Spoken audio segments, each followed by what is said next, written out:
Segunda Epístola de Pedro, capítulo 1, dos versos 19 até o 21. 3 versos apenas.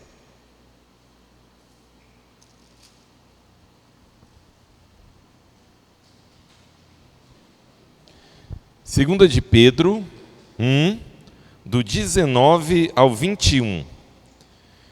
Penso que todos acharam, assim diz: assim, temos ainda mais firme a palavra dos profetas, e vocês farão bem se a ela prestarem atenção, como a uma candeia que brilha em lugar escuro, até que o dia clareie e a estrela da alva nasça no coração de vocês. Antes de mais nada, saibam que nenhuma profecia da Escritura provém de interpretação pessoal, pois jamais a profecia teve origem na vontade humana, mas homens falaram da parte de Deus, impelidos pelo Espírito Santo. Vamos mais uma vez orar? Vamos mais uma vez suplicar a graça do Senhor. Deus amado, queremos adorar-te, bendizer-te, render-te graças. Ó Deus, em nosso país temos a Tua palavra em nosso idioma e temos liberdade, ainda temos liberdade. Senhor, ajude-nos. Cada vez mais parece que dias sombrios estão reservados pela frente. Senhor, ajude-nos a Te buscar, a ter atitudes próprias que um cristão deve ter, e nos ajude, Deus, a aproveitarmos todas as ocasiões para Te adorarmos, para crescermos na graça e no conhecimento. Pedimos por essa porção da Tua palavra que acabamos de ouvir, acabamos de ler, pedimos que o Senhor nos dê graça para compreendê-la, pedimos que ela fique em nossos corações. Damos graças, pedimos em nome de Jesus a quem amamos. Amém. Queridos, o nosso texto no verso 19 inicia com a palavra assim. Esse assim tem o efeito de um portanto. Esse assim tem a ver com, tendo dito essas coisas, portanto, isso assim e assim. Assim, temos ainda mais firme a palavra dos profetas. Tendo falado essas coisas, Pedro acabou de afirmar que o poder de Deus e a volta do Senhor não são fábulas inventadas, engenhosamente inventadas. Quando eles falavam acerca do poder e também da volta do Senhor, e lembre que a segunda carta de Pedro é uma carta que fala bastante acerca da volta do Senhor, quando eles falavam sobre isso, não eram fábulas inventadas, eles foram testemunhas oculares, eles estavam no monte, e Pedro aqui chama o monte de Monte Santo. Eles ouviram a voz, eles ouviram o testemunho que foi dado. Então, o testemunho deles era legítimo, era verdadeiro. Temos ainda mais firme a palavra dos profetas, e vocês farão bem se a ela prestarem atenção. Então, diante das coisas faladas, Pedro está dizendo: temos ainda mais firme a palavra dos profetas. Tendo dito essas coisas, temos ainda por mais firme a palavra dos profetas. A palavra dos profetas dá peso àquilo que ele estava falando. A palavra dos profetas, então, vem para ser uma força a mais, uma confirmação, uma ratificação das palavras de Pedro. Temos ainda mais firme a palavra dos profetas, e vocês farão bem se a ela prestarem atenção. Pedro está querendo que os seus ouvintes, os seus leitores, Pedro está querendo que eles deem atenção à mensagem apostólica. E aqui ele nos diz que a mensagem apostólica é uma mensagem em conexão com aquilo que os profetas tinham dito. Tanto é a mensagem messiânica, como é também a mensagem que já havia ficado registrada nos profetas. De modo que é importante destacar que essa mensagem dita pelos profetas deveria ser atentada, praticada, recebida, entendida, vivida por eles. Essa é a intenção de Pedro. Ele então nos faz pensar, ou ele usa aqui toda uma terminologia florida, toda uma terminologia cheia de figuras de linguagem. Mas essas figuras de linguagem estão elas ligadas ao tempo do fim. É uma linguagem escatológica. Pedro então diz, vocês farão bem se a ela prestarem atenção, como a uma candeia que brilha em lugar escuro. Uma candeia que brilha em lugar escuro. Essa primeira figura de linguagem tem a ver com luz entre as trevas, ou clarear aquilo que estava escuro. Parece que essa figura de linguagem não tem tanto a ver com o que nós chamamos de eventos escatológicos, mas Jesus também ele usou essa linguagem.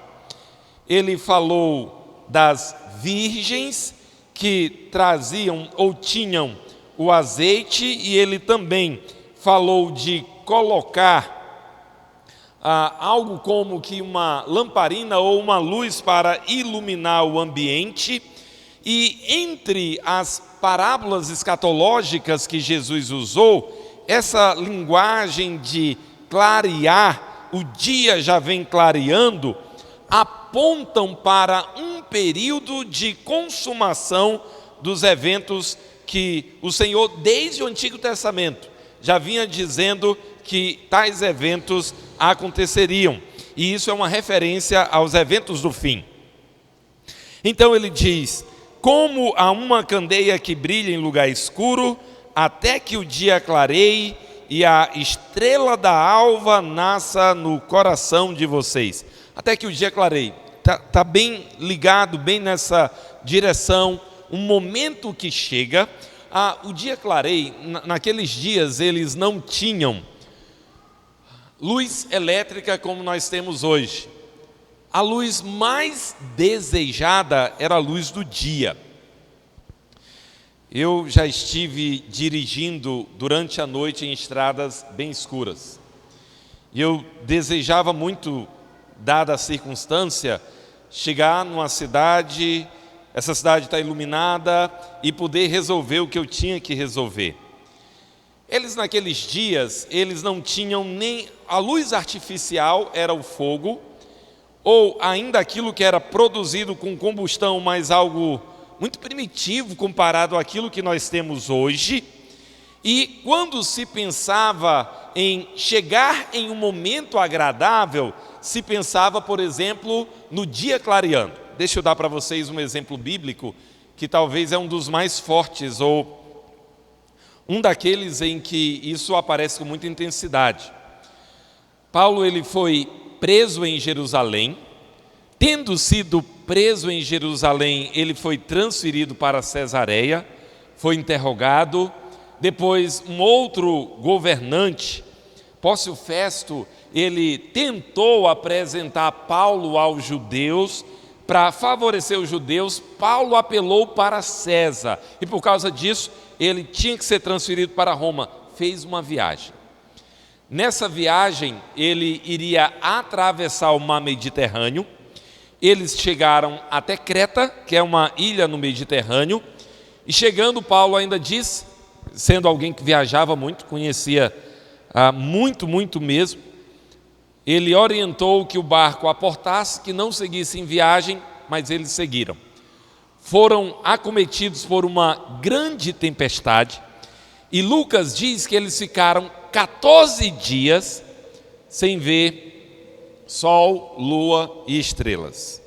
Basicamente chuva, tempo fechado, aquela tempestade em que o dia praticamente vira noite.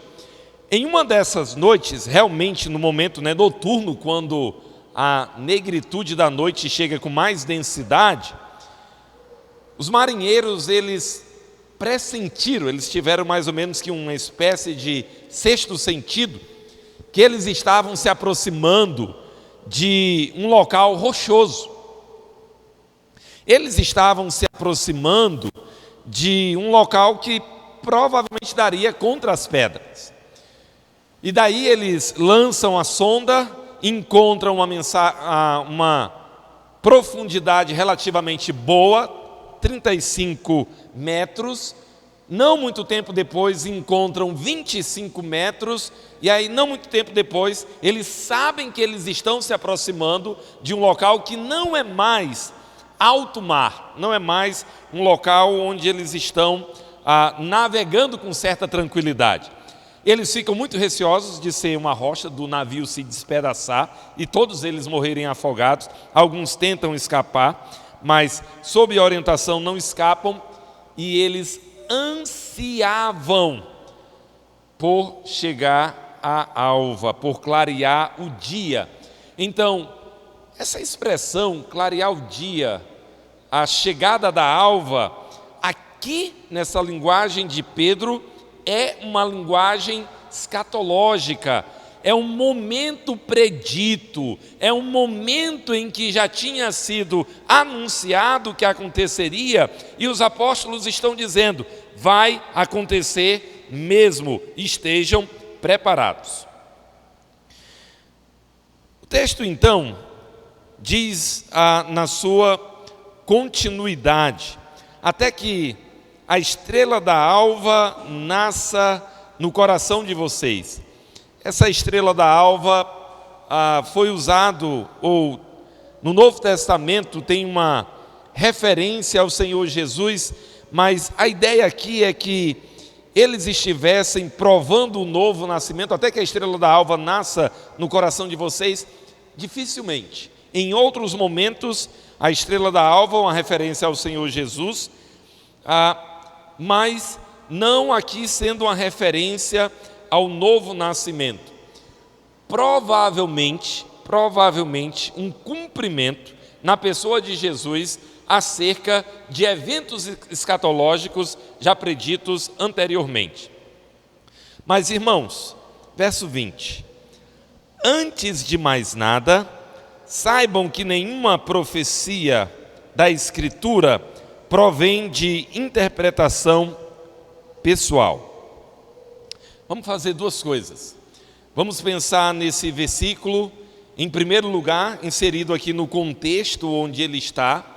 E em segundo lugar, nós vamos pensar numa dimensão um pouco mais teológica. Esse é um versículo muito, muito importante na construção daquilo que chamamos das grandes doutrinas do cristianismo. Mas vamos pensar em primeiro lugar nesse versículo dentro do seu próprio contexto. Antes de mais nada, saibam que nenhuma profecia da Escritura provém de interpretação pessoal. O propósito de Pedro é estabelecer que a profecia não tinha origem humana.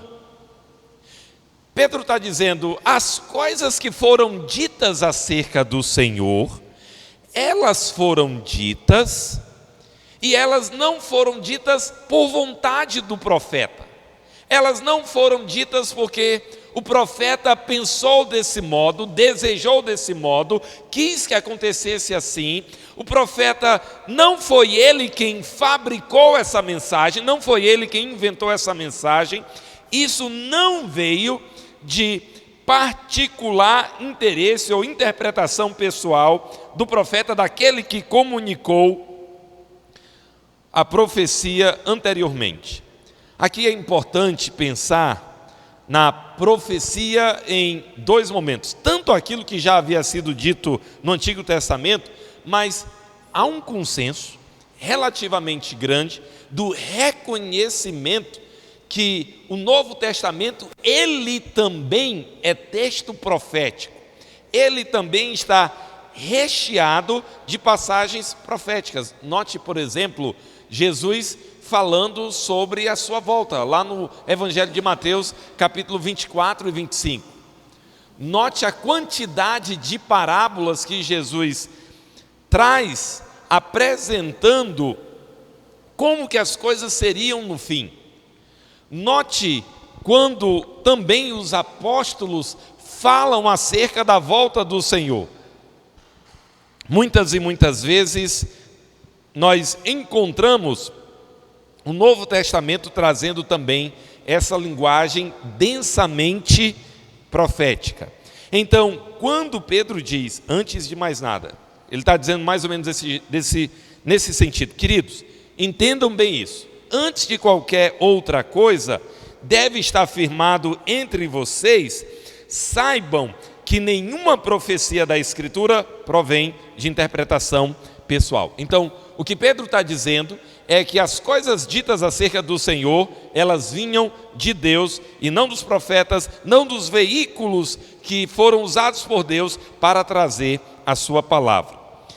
E na junção com o verso 21, pois jamais a profecia teve origem na vontade humana, mas homens falaram da parte de Deus, impelidos pelo Espírito Santo. Pedro disse, olha, a profecia ela não veio por vontade humana, mas, pelo contrário, jamais a profecia teve origem na vontade humana.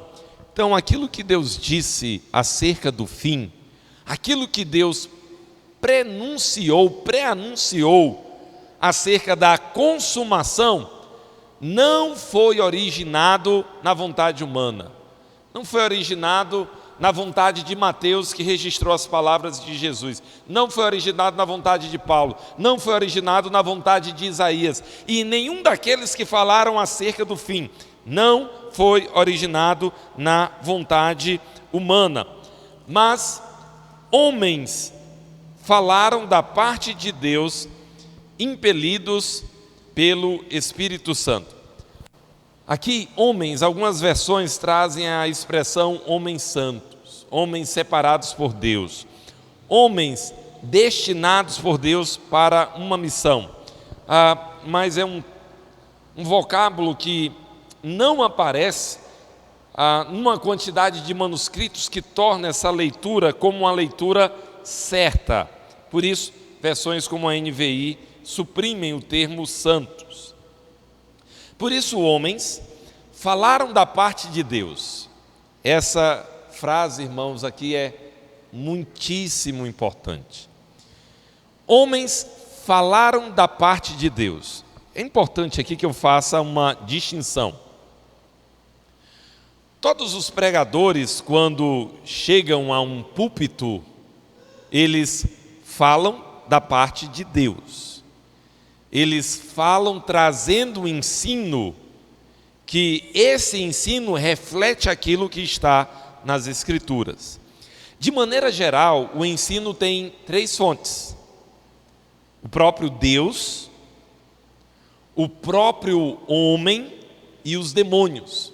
Paulo adverte, por exemplo, acerca da doutrina de demônios. Mas os homens também criam as suas mensagens, as suas doutrinas, e a doutrina, o ensino, tem essas três fontes: o próprio Deus, o próprio homem e os demônios. As doutrinas que vêm dos homens e dos demônios, nenhuma das duas prestam, somente aquela que vem de Deus. Então, homens falam da parte de Deus. Aqueles que explicam as Escrituras, explicam da parte de Deus. Agora, isso é muito diferente do que Pedro está falando aqui. O que Pedro está falando aqui é que homens falaram da parte de Deus, de modo que a profecia deles foi algo que Deus deu para eles, para que eles comunicassem isso às pessoas. Como assim? Deixe-me tentar dizer o que é que um profeta fazia. Eu vou me reportar certa vez a um evento no Antigo Testamento em que Miriam e Arão desafiaram a autoridade de Moisés. Tendo desafiado a autoridade de Moisés, o Senhor os chama e os repreende. Chama Moisés de meu servo, aquilo atribui uma distinção a Moisés, mas o Senhor os repreende dizendo: como é que vocês não temeram desafiar o meu servo Moisés? E o Senhor disse: eu falo com Moisés de uma maneira diferente. Com os profetas eu falo por sonho, em visões. E os profetas, uma vez que tiveram aquele sonho, aquelas visões, Deus não está falando tão claramente. Está falando de um modo que o profeta entende, mas não é tão claramente, pelo menos não no mesmo sentido em que ele falava com Moisés. Ele diz lá: com Moisés eu falo face a face. O face a face não é que Moisés via a face de Deus, mas é que era com uma clareza, com uma abertura tal, que é como se duas pessoas próximas, frente a frente, estivessem conversando. Então, ali nós entendemos a comunicação profética, Deus falando por meio de sonho. Por isso que se fala muito em uma visão da noite. Talvez ele acordado, talvez ele dormindo, Deus falava com o profeta, e o profeta, uma vez tendo recebido aquela mensagem, comunicava aquela mensagem. E a repreensão a Arão e Miriam é bem séria, de modo que Miriam fica leprosa, depois o próprio Moisés ora por ela e ela é restaurada. Mas nós temos naquela passagem como Deus falava com os profetas. Irmãos, a profecia que vinha de Deus não era inventada. Em Israel havia muitos falsos profetas, aqueles que inventavam profecias. Eles diziam: assim diz o Senhor, mas o Senhor não tinha dito. Eles queriam falar com uma autoridade de um profeta a quem o Senhor tinha falado, mas o Senhor não tinha falado com aqueles profetas. E a mensagem deles era uma mensagem mentirosa, era uma mensagem que tinha nascido no seu próprio coração. Está ali uma fonte de mensagem humana trazendo entre eles. Irmãos, a profecia é essa mensagem que vinha da parte de Deus.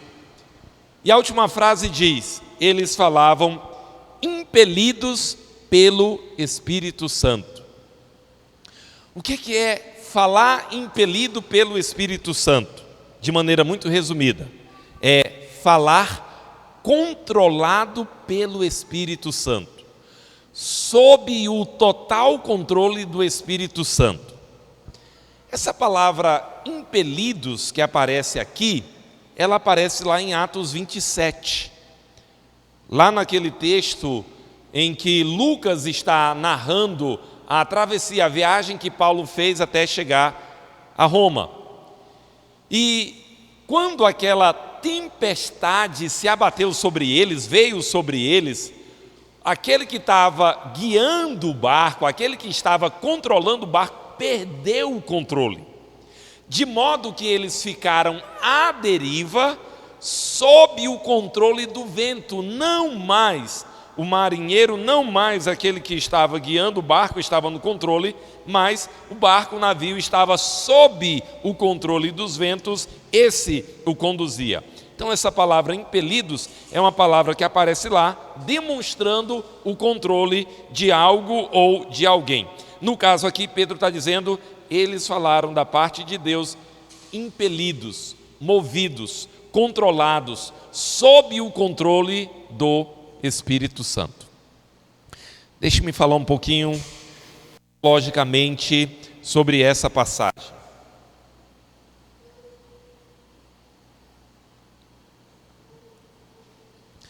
Praticamente, nos 18, 19 primeiros séculos da era cristã, não se contestava, ou a contestação era tão pequena, que não recebia crédito, não o crédito suficiente para perturbar a paz da igreja. Mas o movimento que ficou conhecido como liberalismo teológico, ele apontou o canhão para as Escrituras e atirou com toda a força. Já no início do século XVIII, alguns estudiosos disseram que a Bíblia era literatura judaica, era produção humana. Eles olharam, por exemplo, para os escritos de Moisés e eles disseram que não Moisés escreveu. Na verdade, um compilador, ele compilou textos e ele pegou duas famílias de textos e aquele que escreveu o Pentateuco, de maneira mais especial Deuteronômio, ele foi uma espécie de compilador muito incompetente. E essa junção de textos que ele fez, na verdade, foi o trabalho de um organizador de uma competência muito questionável. Então, é feita uma divisão com as palavras Elohim, que no hebraico tem a tradução de Deus, deuses, mas normalmente, e o tetragrama, como sendo uma espécie de outra tradição, e que a organização desses textos foi feita de maneira muito incompetente. Várias outras teorias surgiram, voltadas para o texto do Antigo Testamento, dizendo que era literatura judaica de segundo, de terceiro, de quarto escalão, coisa muito ruim. Na verdade, os textos que não eram classificados como canônicos eram até mesmo textos melhores. Problema ainda maior aconteceu com os textos do Novo Testamento. Esses estudiosos, eles hoje, se eles tivessem, eles existem em nossos dias, mas sem praticamente qualquer prestígio. Hoje eles seriam os PhDs, ou talvez os autores com pós-doc, ouvidos por multidões, apreciados por multidões, tendo seus livros publicados em multiplicadas edições, e sendo talvez as pessoas mais apreciadas pelos auditórios em nossos dias. Esses autores disseram que aquilo que está nos evangelhos, os evangelistas desejaram que Jesus tivesse dito e feito, mas na verdade Jesus nunca disse e fez as coisas, ou a maioria das coisas que se encontram lá nesses textos. Alguns desses estudiosos chegaram a propor que os evangelhos são como uma cebola. Como assim? Uma cebola, ela tem diversas cascas. Se você já comeu lá em casa, você sabe que eu não sou fã de cebola, especialmente cebola crua. Mas eu conheço um pouquinho de cebola para dizer que ela tem várias cascas, ela tem várias camadas. E um desses autores, o Rudolf Bultmann, ele disse: você tem que tirar as cascas, as camadas, o entulho colocado pelos apóstolos, até que você encontre o que Jesus realmente disse. Infelizmente, muita gente acreditou nesses estudiosos, muitos livros foram publicados, tomando isso como verdade, e o que Pedro está dizendo aqui foi interpretado de uma outra maneira. Não, a profecia não é assim inspirada. Essa palavra inspirada não quer dizer assim, olha, Pedro estava num daqueles dias que ele estava muito inspirado e ele escreveu algo extraordinário. Não, inspiração, no nosso contexto da teologia, quer dizer que o autor bíblico, ele estava sob o controle do Espírito Santo. A atividade da inspiração quer dizer que enquanto Paulo estava escrevendo Romanos, 1 Coríntios, Moisés escrevendo o Pentateuco, Davi escrevendo os Salmos, Isaías escrevendo o livro que traz o seu nome, enquanto esses autores escreviam, eram eles, com as características deles, eles estavam ali, mas aquilo que eles faziam era sob o controle do Espírito Santo, de tal modo que aquilo que eles registraram era exatamente aquilo que Deus queria que fosse registrado. Deus guiava todo o processo. Então, quando Pedro diz que homens falaram da parte de Deus, é nesse sentido mais abrangente que nós estamos colocando. Impelidos pelo Espírito Santo, totalmente controlados pelo Espírito Santo, de modo que aquilo que seria falível por causa das deficiências ou carências que Pedro, Paulo, Mateus ou qualquer outro autor tivesse, não apareceu no texto, porque Deus interviu de maneira sobrenatural, de modo a fazer com que todo o texto fosse aquilo que Deus queria. É isso que os teólogos chamam de inspiração. A Bíblia foi inspirada, soprada pelo próprio Deus, e Ele controlou todo o processo de escrita, de modo que tudo aquilo que foi escrito exatamente segundo a vontade de Deus, exatamente registrando tudo aquilo que Deus queria que fosse registrado. Irmãos, concluindo essa passagem, eu quero trazer algumas poucas aplicações. A primeira, a volta do Senhor é algo certo. Pedro escreveu esses últimos versículos para salientar os primeiros, ou os anteriores. A volta do Senhor é certa. Isso aqui não vem da vontade humana. Na verdade, nenhuma profecia veio da vontade humana, é o que Pedro está dizendo. Em segundo lugar, toda a Escritura é inspirada. Tem gente que ainda diz em nossos dias que a Bíblia não é inspirada? Tem.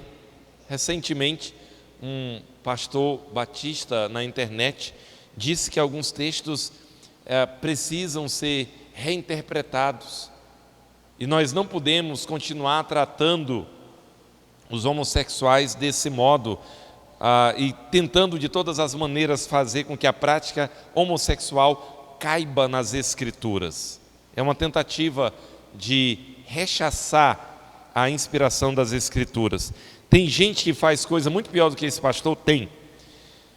Precisamos ser bem cuidadosos. E em terceiro lugar, submetamo-nos à palavra. Tantas vezes a palavra vai dizer coisas que nós queríamos ouvir outra coisa, queríamos ouvir outra mensagem, queríamos ter outra direção. Mas a palavra veio de Deus, tem origem divina e ela deve ser obedecida por nós. Guardemos a palavra, vivamos de acordo com a palavra. Senhor, damos muitas graças por Tua palavra.